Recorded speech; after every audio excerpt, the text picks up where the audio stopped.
नेमत पर सारी जिंदगी सजदा रेज रहे, सजदे में पड़े रहे और अल्लाह का शुक्र अदा करते रहे। अल्लाहुम्मा लकल हम्द व लकल शुक्र, तो इस नेमत का हम शुक्र नहीं अदा करें। अल्लाह की कसम, इस नेमत की वजह से हमें और बहुत सारी अनगिनत नेमतें अता हुई है। अगर मैं उनकी फहरिस्त गिनानी शुरू कर दूं तो बहुत लंबी है। अल्लाह करीम ने अपने महबूब को फरमाया कि अपनी उम्मत को बता देना कि तुम इस दुनिया में जब एक नेकी का इरादा करोगे तो तुम्हारी एक नेकी इरादे पर लिख ली जाएगी। इससे पहले ये बात नहीं थी।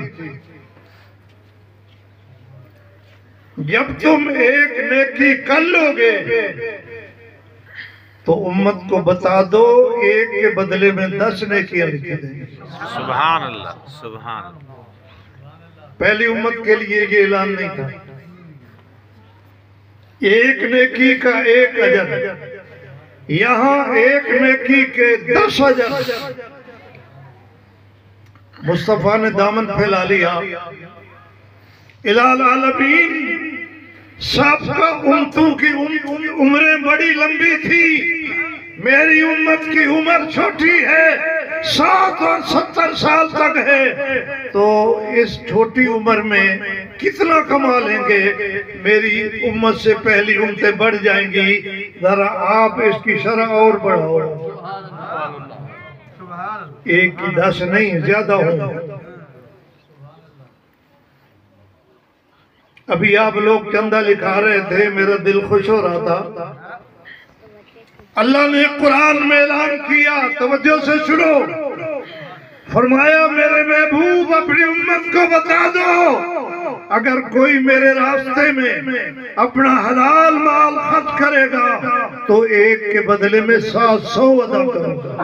सुभान अल्लाह। कितने?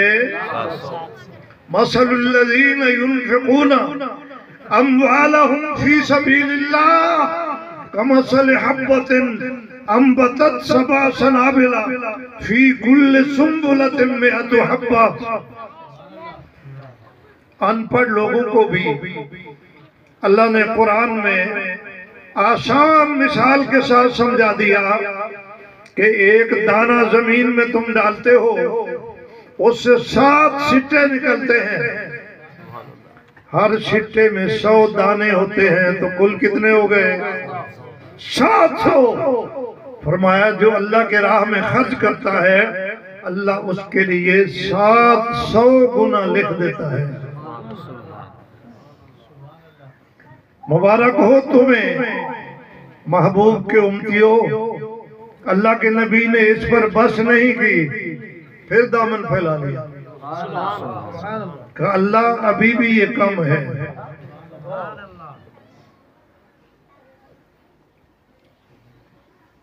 अल्लाह ने फरमाया वल्लाहु युज़ाइफ़ु लिमन यशा।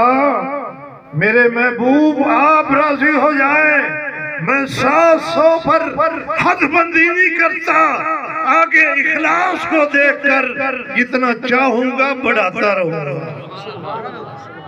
नारे तकबीर, खत्म नबूवत जिंदाबाद। सुभान अल्लाह। खजूर का दाना आदमी अल्लाह के राह में खर्च करता है और मैदान क़यामत में जब पहुंचेगा तो ओहद पहाड़ के बराबर ढेर लगा हुआ होगा। यदि से हुजूर पाक अल्लाह आपको मदीने ले जाए। आमीन का मजा नहीं आया। आमीन। वो उलमा जो कहते हैं ना आमीन ऐसा कहीं करो, वो नमाज में होती है, जलसे में नहीं। जलसे में उनसे कहनी चाहिए।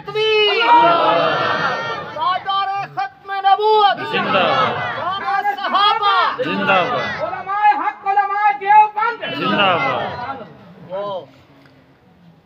मदीने की निस्बत है मदीने वाले के साथ।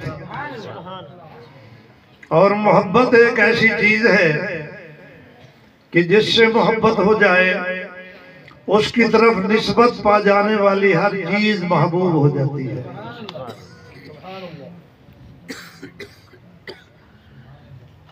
मदीना वही है जिसमें पहले भी लोग रहते थे, लेकिन जब से अल्लाह के नबी वहां आए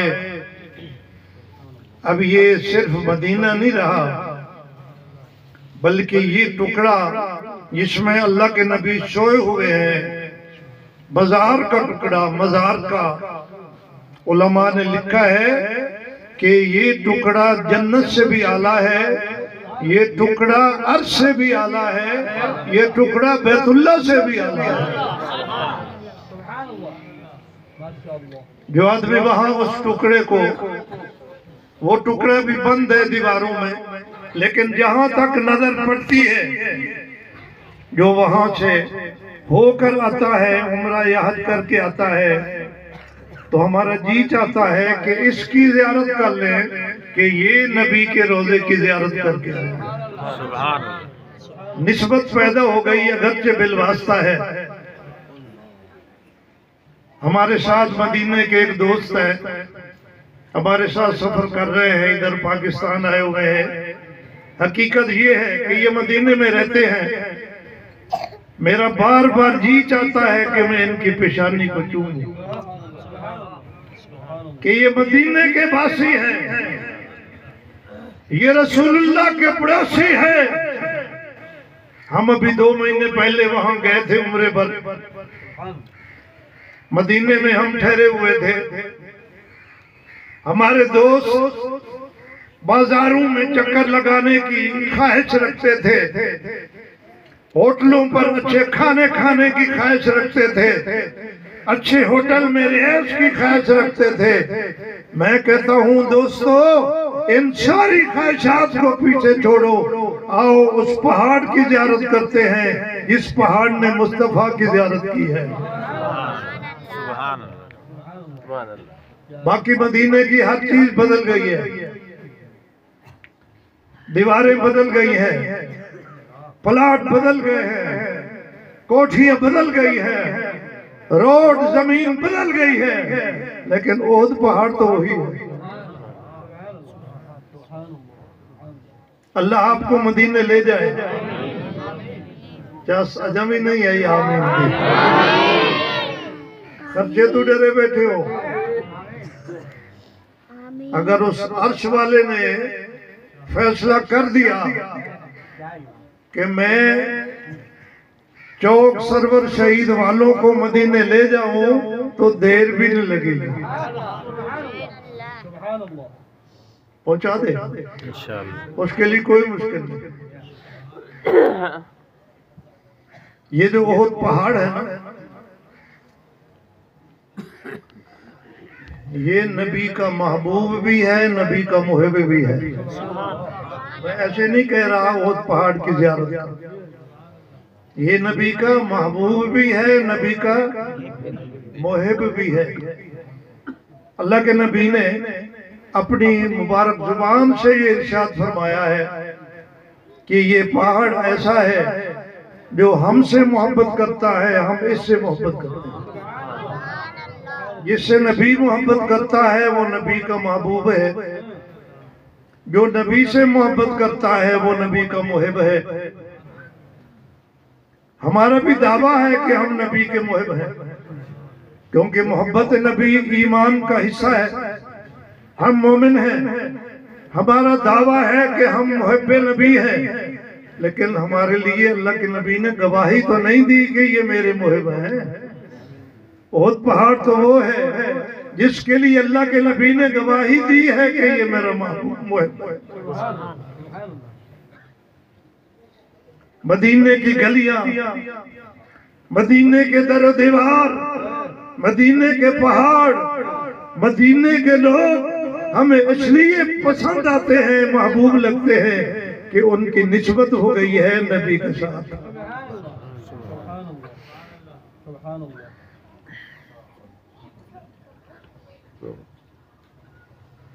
तो एक खजूर का दाना इखलास की बुनियाद पर बढ़ बढ़कर बहुत पहाड़ के बराबर हो जाएगा। ये नबी की दुआ की बरकत है कि वल्लाहु युज़ाइफु लिमन यशा, फरमाया कि जितना अल्लाह चाहेगा बढ़ाता रहेगा। अल्लाह ने हमें अपने नबी का उम्मती बनाया मेरे दोस्तों, तो हमें ये नेमत अल्लाह ने अता फरमाई कि एक नेकी के बदले में ढेर लग जाते हैं।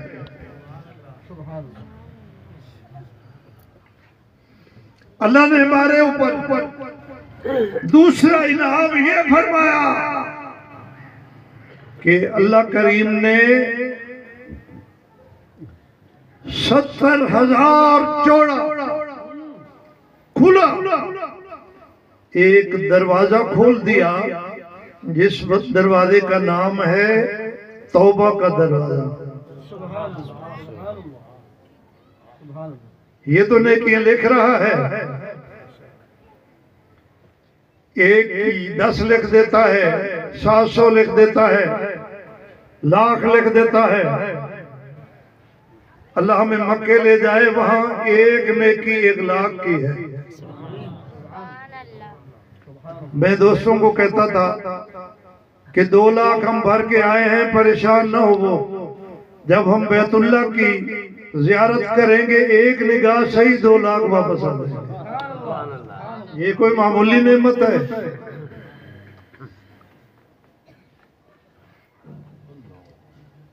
अल्लाह अकबर। अल्लाह तेरा शुक्र है कि तूने अपने महबूब का हमें उम्मती बना दिया।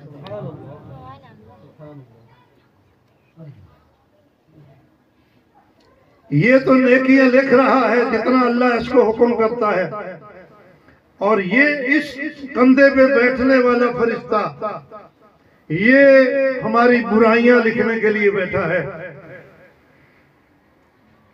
अल्लाह ताला ने इन दोनों को आपस में जोड़ दिया है, दोनों फरिश्तों को। ये किरामन कातिबीन है, इसको अमीर बना दिया, इसको मामूर बना दिया।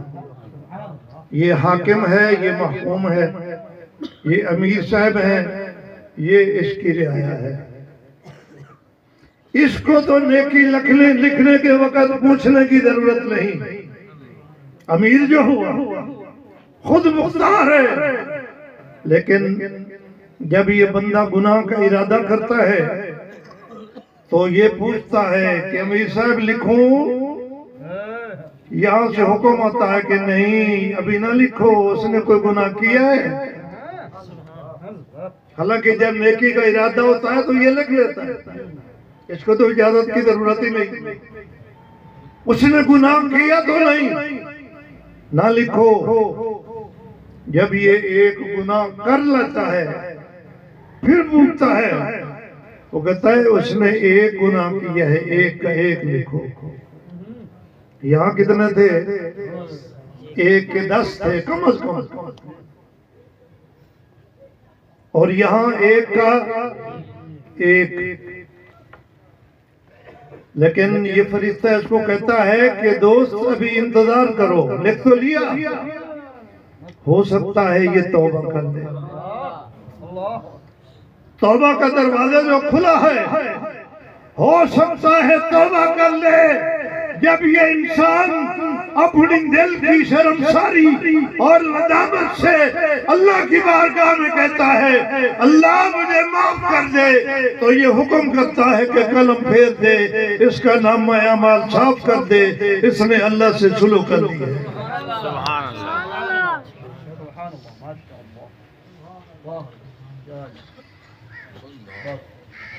हुजूर की उम्मत में दाखिल होने का एक शर्त हमें ये हासिल हुआ है कि अल्लाह ने अपनी सबसे बड़ी कलाम कुरान मुकद्दस हमें अता कर दिया है। मेरा ये मौजू है किताबें आसमान से बहुत आई। हर नबी को अल्लाह ने किताब या सहीफा दिया, क्योंकि अहकामात आसमान से अल्लाह ने दिए। हर नबी ने अपनी उम्मत को अहकामात दिए। किताबें आती रही, सहीफे आते रहे, अहकामात आते रहे, लेकिन कुरान जैसी कोई किताब नहीं आई। मूसा अलैहिस्सलाम ने तौरात में इस किताब की शान पढ़ी। तो हर उस्ताद अपने शागिर्दों के लिए अच्छी चीज चाहता है। हर नबी अपनी उम्मत के लिए अच्छी चीज मांगता है। हर शेख अपने मुरीदों के लिए अच्छी चीज मांगता है। अल्लाह करे हमारे हुक्मरान भी अपनी रियाया के लिए अच्छा सोचे। आमीन तो कह दो, या महंगाई से खुश बैठे हो। तो मूसा अलैहिस्सलाम ने दामन फैला लिया कि अल्लाह ये किताब मेरी उम्मत को दे दे। किताब की शान देखी ना कि ये अजीम किताब है जो आज तक ऐसी नहीं आई। कहा या अल्लाह मेरी उम्मत को दे दे। वहां से जवाब आया, फरमाया मेरे कलीम ये किताब तो मैंने अपने महबूब की उम्मत के लिए रखी है। नारे तकबीर, अल्लाहु अकबर, कुरान जिंदाबाद। उलमा ने लिखा है, हदीस में आता है कि जब आदमी कुरान की तिलावत कर रहा होता है वो अल्लाह के इतना करीब होता है जैसे अल्लाह से बातें कर रहा है। अल्लाह से गुफ्तगू कर रहा है। अल्लाह पाक ने इस कुरान मुकद्दस में अजीब बरकत रखी है मेरे दोस्तों। अगर कुरान पाक को सिर्फ देख लिया जाए फिर भी इसके नामे अमाल में ढेरों नेकियां लिखी जाती हैं। और जब पढ़ने लग जाए फिर तो नेकियों का अंबार लग जाता है। जब तिलावत करता है एक एक हर्फ के बदले में कम अज कम 10 नेकी। ऐसे एक हर्फ के बदले में 10 नेकियां। वो हर्फ कितना होता है? अलिफ लाम मीम, ये 3 हर्फ हो गए। कितनी नेकी हो गई? 30। बिस्मिल्लाह आपको आती है? पढ़ो। बिस्मिल्लाहिर्रहमानिर्रहीम। ये कुरान की आयत है, इसमें 19 हर्फ है। 19 आपने इस चंद सेकंड में कितनी नेकियां कमा ली?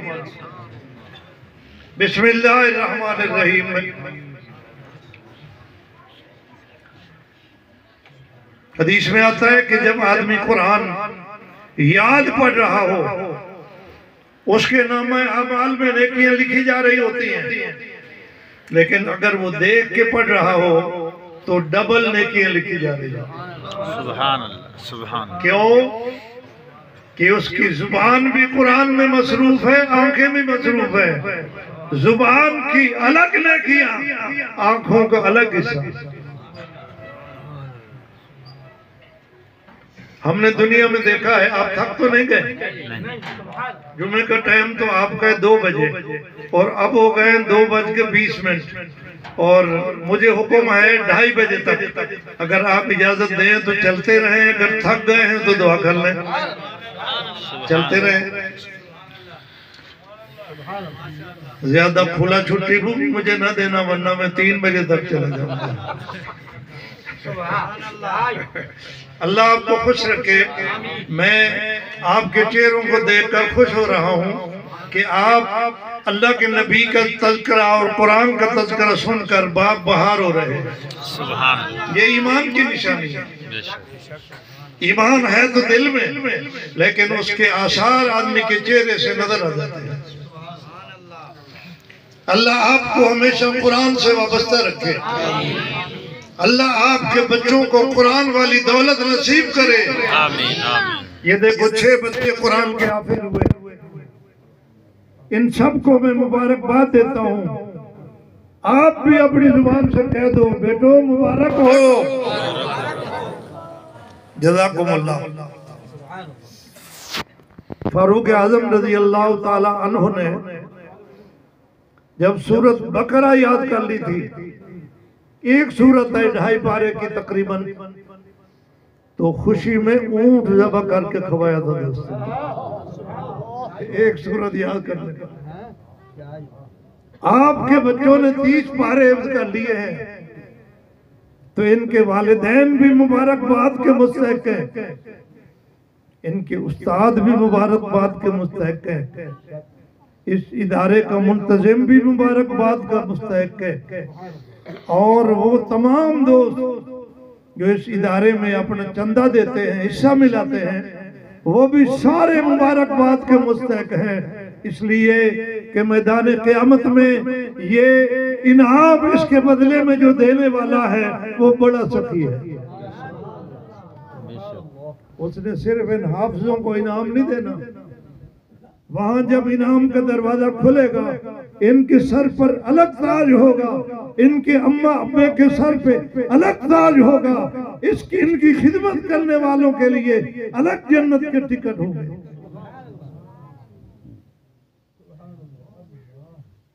इनकी खिदमत किया करो, इनका ख्याल रखा करो। ये दीनी इदारे हमारे लिए पाकिस्तान में नेमत है। मैंने एक हदीस में पढ़ा है, बाज़ दफा अल्लाह पाक किसी बस्ती पर निगाह करते हैं तो वो गुनाहों में मसरूफ होते हैं, अल्लाह ताला गुस्से में आ जाते हैं। अल्लाह की जो टीम है फरिश्तों की, वो ये देखकर तैयार हो जाती है कि बस अल्लाह हमें हुक्म देंगे, हम इस बस्ती को उलट देंगे। लेकिन अल्लाह उसी लम्हे में उस बस्ती में जब देखते हैं तो कुछ बच्चे कुरान पढ़ने वाले तिलावत कर रहे हैं, तो अल्लाह के नबी ने फरमाया कि अल्लाह जब उन पे निगाह डालता है ना कुरान पढ़ने वालों पर, तो अल्लाह का गुस्सा रहमत में बदल जाता है। ये हमारे शहर, हमारी बस्तियां, हमारी स्याकारियों के बावजूद जो बची हुई हैं, इस कुरान की बरकत से बची हुई। पाकिस्तान को बिगाड़ने वाले बहुत लोग हैं, खाने वाले बहुत हैं, लेकिन पाकिस्तान कायम है, और इंशाअल्लाह जब तक ये कुरान पढ़ने वाले हैं कायम रहेगा। दुनिया की कोई ताकत इस पाकिस्तान को मिटा सकती नहीं। हमारे पड़ोस में भारत हमारा दुश्मन है, वो भी एटमी कुव्वत है। हमारी आबादी 22 करोड़ है, वो 1.25 अरब है। जाहिर है उसकी फौज भी ज्यादा है। 6 लाख फौज हमारी जितनी है उतनी तो उसने कश्मीर में रखी हुई है, हमारे डर की वजह से। ये कश्मीर हमारे पड़ोस में है। कितनी दफा उसने जोर लगाया कि पाकिस्तान में मैं दाखिल हो जाऊं, आ सका नहीं आ सका। ये मादी ताकत की वजह से नहीं, इसमें कोई शक नहीं कि हमारी फौज भी बहादुर है। सन 65 में जब ये अंदर दाखिल होने की कोशिश कर रहे थे, दाखिल भी हो गए थे, हमारे नौजवान फौजियों ने टैंक के आगे बिछकर उनके टैंकों को फटाकर उनको धकेल दिया। फौज भी हमारी बहादुर है, लेकिन फौज की बहादुरी भी तब काम आती है जब अल्लाह की रहमत शामिल हो, और अल्लाह की रहमत शामिल होती है कुरान पढ़ने वालों की बरकत। इन बच्चों की खिदमत किया करो। जिस खानदान में, जिस घर में बच्चा हाफिज हो जाए उसको एजाज दिया करो। अगर कोई MA BA PhD करके आए, लोग बड़ी खुशियां मनाते हैं कि बहुत बड़ी डिग्री लेकर आ गया। कुरान पढ़ के आ जाए तो कोई रिश्तेदार आके पूछे कि भाई तेरे पुत्र ने क्या पढ़ लिया है, दिन हाफिज पढ़ लिया। बोलू जी बुलेंदर पीएचडी करके कहते पीएचडी कर लिया है मेरे बेटे ने। अल्लाह की कसम मेरे दोस्तों, मैं पीएचडी की तरदीद नहीं कर रहा, वो भी बड़ी इज्जत वाली डिग्री है, लेकिन जब आप इस दुनिया से रुखसत होंगे ना तो पीएचडी वाला सिर्फ रो तो सकता है, आपको कब्र में फायदा कोई नहीं पहुंचा सकता। कब्र में आपको फायदा कौन पहुंचाएगा? जिसके सीने में कुरान हो। मगर एक सूरत पढ़कर भी कुल हुवल्लाहु अहद अल्लाहु समद लम यलिद वलम यूलद वलम यकुल लहू कुफुवन अहद, सूरत इखलास एक दफा पढ़ के आपको सवाब पहुंचा दे तो अल्लाह के नबी फरमाते हैं कि अल्लाह की रहमत का इतना समंदर बह रहा है कि अल्लाह ने ऐलान किया है कि एक दफा सूरत इखलास पढ़ने वाले को 10 पारों का सवाब देता हूँ। 10 पारों का सवाब कब्र वाले को पहुंच गया एक दफा सूरत इखलास पढ़ने से। डिग्रियां बेशक दिलाओ, लेकिन अपने बच्चों को पहले हाफिज बनाओ। रात एक साहब बता रहे थे, मेरे पास रात कुछ मेहमान आए हुए थे, आप भी बैठे थे, मुल्तान से, ये जदीद तालीम याफ्ता, कह रहे थे एक दोस्त फौत हुए तो एक मौलवी साहब बता रहे थे कि उसका बेटा मेरे पास आया, उसने कहा मेरे अब्बा फौत हो गए तो उसको वो कर दो। उसने कहा इसका क्या मतलब है वो कर दो? वो किसी अंग्रेजी स्कूल में पढ़ा हुआ था ना, उसको नाम नहीं आ रहा था कि क्या करना है, दफन करना है, ने कहा वो कर दो। ने कहा इसका क्या मतलब है? ने कहा पैक कर दो। समझ रहे हो? यानी कफन पहना के कब्र में दफन करने को क्या कह रहा था? पैक कर दो। वहां यूरोप में एक दोस्त ने मुझे बताया कि एक ताजिर का बाप फौत हुआ तो उसको उन्होंने फौत किया। वहां वो बने हुए हैं ना स्टोर, फोल्ड ओल्ड होम, बूढ़िया दे घर। जब ये अब्बा बूढ़ा हो जाए, हाय अल्लाह, हमारे नबी ने कितनी खूबसूरत बात हमें बताई है कि अगर बूढ़े अब्बा की तुम खिदमत करो तो इसके पाँव में जन्नत है, अगर इसका मोहब्बत से दीदार करो तो हज का सवाब है। हमारा मुसलमान कोशिश करता है कि बूढ़े अब्बा की खिदमत करे, उसके पाँव दबाए। मौका है, 4 पाए पर भी पड़ा है तो मेरे लिए जन्नत बन रही है। वहां उसमें स्टोर में जमा करा देते हैं अब्बा को और उनके हवाले कर देते हैं कि तुम इनकी खिदमत करो। तो वो फौत हो गया, फोन किया उन्होंने कि तेरे वालिद फौत हो गए, आ जाओ। उन्होंने कहा मेरा आज एक जरूरी काम है, तुम दफन कर दो।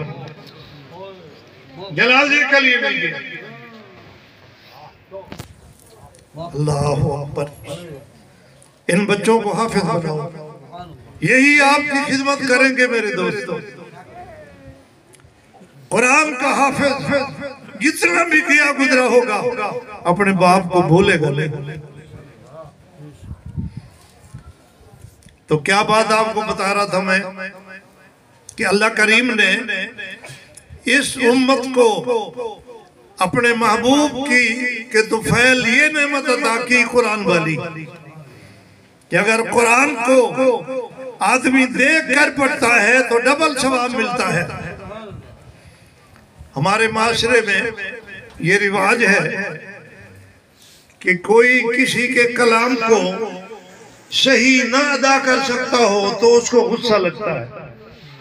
कलाम लिखा हुआ हो, कोई शेर कसीदा वो पढ़ रहा हो लेकिन उसको पढ़ना ना आता हो तो उसका लिखने वाला बैठा हो तो उसको गुस्सा आएगा कि नहीं? कहेगा यार तेनू पढ़ने नहीं आता तो छड़ फिर उसनू दे जेड़ा पढ़ सकता है। मैं उस रहमत वाले रब पे कुर्बान जाऊं। उसने क्या अजीब ऐलान किया, फरमाया मेरे महबूब बता दो जेड़ा बंदा सही कुरान पढ़ सकता है उसको भी मैं अजर दूंगा, लेकिन जो कुरान अड़ अड़ के पढ़ता है उसकी जुबान अटकती है उसको दोहरा अजर दूंगा। गुस्से होने की बजाय उसकी रहमत जोश में आ रही है। कहा अगर इसकी जुबान साफ है तो वो भी मैं रब ने बनाई है, अगर इसकी जुबान में अटकन है तो वो भी मैं रब ने बनाई है। मेरी कलाम को पढ़े जैसे पढ़ सकता है, मेरी रहमत जोश में है। अगर साफ पढ़ता है फिर भी अजर दूंगा, अड़ अड़ के पढ़ता है पढ़ता तो है इसलिए मैं फिर भी इसको डबल अजर दूंगा। मेरे हजरत शेख बेलवी रहमतुल्लाह अलैह फरमाया करते थे इन बुजुर्गों के साथ भी जुड़ा करो। ये जो बुजुर्ग अल्लाह वाले होते हैं ना, इनकी सोहबत बड़ी कीमती होती है। हजरत शेख बेलवी रहमतुल्लाह अलैह फरमाते थे मियां अगर कोई मस्जिद बुढ़ा आ बने, कोई नवा बंदा आ बने, उनको नमाज पढ़न का तरीका ना भी आंदा होवे उन ते इतराज ना कीता करो, उनको आवन दियो। ये सूफियों दे पीछे पै वेंदे ना कि हाथ इन बजने हां तू इन करना आई, नमाज नहीं पढ़नी आंदी। वो बेचारा घबरा कर परेशान होकर दूसरे दिन आता ही नहीं कि मुझे तो नमाज पढ़नी नहीं आती, मैं पढ़ नहीं सकता, मेरे ऊपर इतराज होता है। तो शेख फरमाते थे उसको आने दो, जैसी कैसी नमाज है उसको पढ़ने दो, इसलिए कि जिस रब को सजदा कर रहा है वो बड़ा मेहरबान है, वो इसके सजदों का मोहताज नहीं है। वो तो दिल को देखता है कि मेरे दरवाजे पर आके झुक कर कह तो रहा है सुभान रब्बी अल्लाह, सुभान रब्बी अल्लाह। और अजीब मिसाल देते थे, फरमाते थे अगर किसी आदमी के पास पानी हो, खारी हो, मिट्टी वाला हो, पीने का काम ना आता हो तो वो पानी जाया नहीं किया जाता, आग बुझाने के काबिल तो है। समझे हो, पीने की अगर काम नहीं आता तो आग में डाल दिया जाए तो आग तो बुझ जाती है। फरमाया इसकी नमाज अगर इसको जन्नत के आला मकाम में नहीं ले जाएगी तो अल्लाह की रहमत को तो दावत देगी। उसके दरवाजे पे झुका जो पड़ा है। 2:30 बज गए हैं, मैं अपने वादे के मुताबिक यहीं बस करता हूँ। आपसे आखिरी दरखास्त है कि आप कुरान से अपनी यारी लगाओ। जिनको अल्लाह ने कुरान दिया है रोजाना ज़ियारत किया करो, तिलावत किया करो। जिनको अल्लाह ने कुरान पाक की दौलत नहीं दी, नहीं पढ़ सके, वो कुरान वालों से प्यार किया करो, कुरान वालों से मोहब्बत किया करो, कुरान वालों की खिदमत किया करो। अगर 2 मिनट इजाजत दो तो एक किस्सा सुना दूं आपको कि एक बुजुर्ग थे मौलाना दोस्त मोहम्मद कुरैशी रहमतुल्लाह अलैह, नाम सुना हुआ है। ये हिंदुस्तान पढ़ने के लिए तशरीफ ले गए तो मदरसे में इनको दाखिला नहीं मिला। मदरसे वालों ने कहा कि गुर्बत का जमाना था, आजकल तो फरावानी है अल्हम्दुलिल्लाह मदारिस में, उस वक्त ऐसा नहीं था। उन्होंने कहा जितना हमारे पास इंतजाम था हमने बच्चे दाखिल कर लिए हैं, अब हम इससे ज्यादा रोटी नहीं दे सकते, ज्यादा से ज्यादा ये कर सकते हैं कि तालीमी दाखिला हो सकता है, आप सबक पढ़ जाया करें, रोटी का अपना इंतजाम करें। मुसाफिर थे, कोई वाकिफ नहीं था, जाके मस्जिद में परेशान होके बैठ गए। सारा दिन वहां बैठे रहे, रोते रहे, अल्लाह से मांगते रहे। कि अल्लाह इतना लंबा सफर करके आया हूं, मैं महरूम चला जाऊंगा वापस। असर की नमाज के टाइम एक बूढ़ी अम्मा मस्जिद में दाखिल हुई। उन्हें देखा कि ये कोई मुसाफिर है, नौजवान बच्चा परेशान बैठा है। करीब आई, कहा बेटे क्यों परेशान बैठे हो, मुसाफिर लगते हो। कहा जी अम्मा मैं मुसाफिर हूँ, परेशान इसलिए हूँ कि मदरसे में दाखिला नहीं मिल रहा। ने कहा क्या बात है? उन्हें कहा रोटी का इंतजाम मदरसे वालों के पास नहीं है, वो कहते हैं रोटी अपनी खाओ, आके पढ़ लिया करो। मैं इसलिए परेशान हूँ, लंबे सफर से आया हूँ, महरूम वापस चले जाऊंगा। उसने कहा बेटा परेशान ना हो, मैं शहर की गरीब औरत हूँ, मैं किसी घर में काम करती हूँ, मुझे उसके बदले 2 रोटियां मिलती हैं, मैं एक रोटी खा लूंगी, एक तुझे दे दूंगी।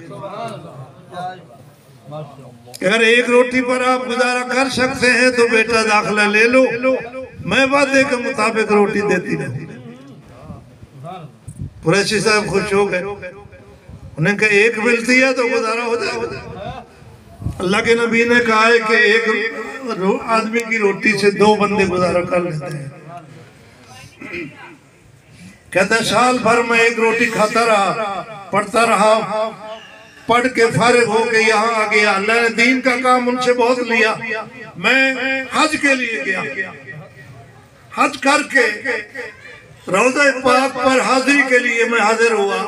मस्जिद नबी में सोया हुआ था तो ख्वाब में मैंने देखा वही अम्मा बूढ़ी खूबसूरत लिबास पहनकर मेरे सामने से गुजर के जा रही है।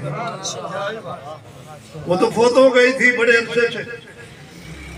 कहते हैं मैं ख्वाब में उठ के आगे हुआ, मैंने कहा अम्मा तू तो वही अम्मा है जो मुझे एक रोटी खिलाया करती थी, तो दुनिया से आ गई है अल्लाह के पास। अल्लाह ने तेरे साथ क्या मामला किया? उसने कहा बेटा वही एक रोटी मेरे काम आ गई, मेरे पास और तो कोई अमाल थे नहीं। अल्लाह ने कहा तूने मेरे दीन के इल्म के तालिब इल्म की साल भर खिदमत की है, उसके तो फैल हम तुझे जन्नत में भेज रहे हैं। जन्नत में अल्लाह ने मुझे बड़ा आला मकाम दे दिया है, मैं मजे कर रही हूँ, मुझे एक रोटी काम। मेरे दोस्तों इन दीन पढ़ने वाले तालिब इल्मों पे खर्चा किया करो। मदरसे वालों को मांगना ना पड़े, जहाँ चंदा हो रहा हो मुझे देने वालों पर खुशी भी होती है, लेकिन मांगने वालों पर मुझे गम भी आता है। क्या है इनको कुरान के लिए मांगना पड़ रहा है। इनके पास तो लोग इतना के ढेर लगा देते कि ये कहते बस हमारा खर्चा पूरा हो गया है, अब किसी और मदरसे में ले जाओ। अल्लाह आपको मजीद तौफीक दे, अल्लाह आपके इस मदरसे को कबूल फरमाए, कामयाब फरमाए। अल्लाह इन बच्चों को कुरान का नूर अता फरमाए। व आखिर दावाना अल्हम्दुलिल्लाहि रब्बिल आलमीन।